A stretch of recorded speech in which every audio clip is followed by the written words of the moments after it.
నమస్తే, welcome to ఈహా. నిర్జీవమైన ఒక బొమ్మకు ప్రాణం వస్తుంది. అది మనుషులతో కలిసిపోయి చాలా వేషాలు వేస్తుంది. ఆ బొమ్మ దెయ్యంలా వికృతంగా మారుతుంది, జడిపిస్తుంది. దీనికి తోడు చుట్టూ పరిసరాలలో పారానార్మల్ యాక్టివిటీ, ఆత్మలున్నాయా లేవా అంటూ పరిశోధించే వ్యక్తులు. వింటుంటే ఖచ్చితంగా ఇదేదో సినిమా కథే అని అనుకుంటున్నారు.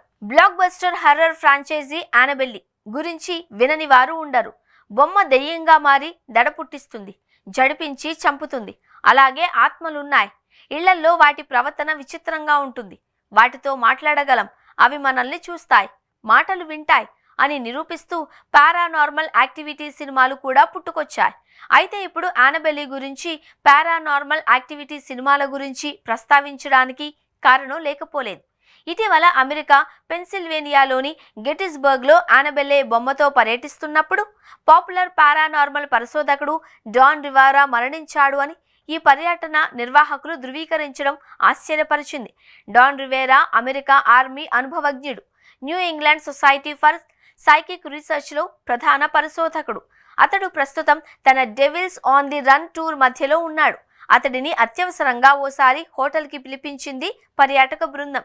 కానీ అతడు టూర్ మధ్యలోనే అపస్మారక స్థితిలో కనిపించాడు. దీంతో వెంటనే సిపిఆర్తో అతడిని బ్రతికించడానికి ప్రయత్నాలు చేసినా ఫలించలేదు. అతడు సంఘటనా స్థలంలోనే మరణించారు. ఈ మరణానికి ఖచ్చితమైన కారణం ఇంకా తెలియలేదు అని న్యూయార్క్ పోస్ట్ తన కథనంలో పేర్కొంది. Travel channel most haunted places సహా పారానార్మల్ టెలివిజన్ షోలలో కనిపించిన రివేరా నెట్ఫ్లిక్స్ 28 డేస్ హాంటెడ్ను నిర్మాతగాను పాపులర్ అయ్యాడు.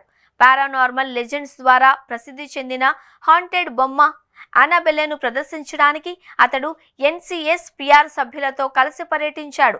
గెటిస్బర్గ్లో టూర్లో ఉండగా అతడు మరణించాడు.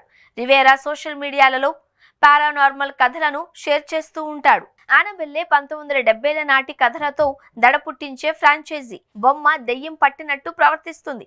ఇది నిజ జీవిత కథల ప్రేరణతో రూపొందించిన సిరీస్. ది కాంజూరింగ్ సిరీస్ ఈ తరహాలో రక్తి కట్టించింది.